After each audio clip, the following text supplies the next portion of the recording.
জানো, রমজানে ভালো কাজের সওয়াব অনেক গুণ বাড়িয়ে দেওয়া হয়।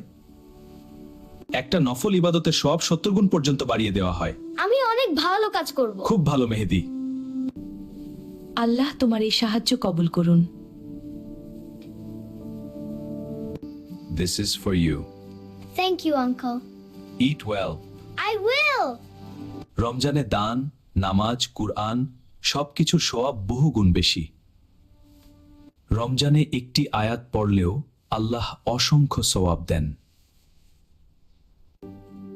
আল্লাহ আমাকে আরো বেশি সওয়াব দিবেন ইনশাআল্লাহ।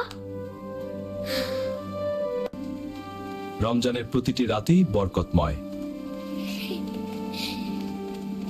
শেষ 10 রাতে এমন একটি রাত আছে যা হাজার মাসের চেয়ে উত্তম।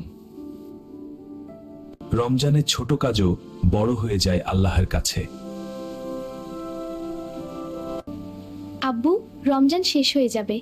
তাই প্রতিটি দিন কাজে লাগাতে হয়। রমজান হলো সওয়াব বাড়ানোর সুযোগের মাস। যে বেশি আমল করবে সে বেশি লাভবান হবে।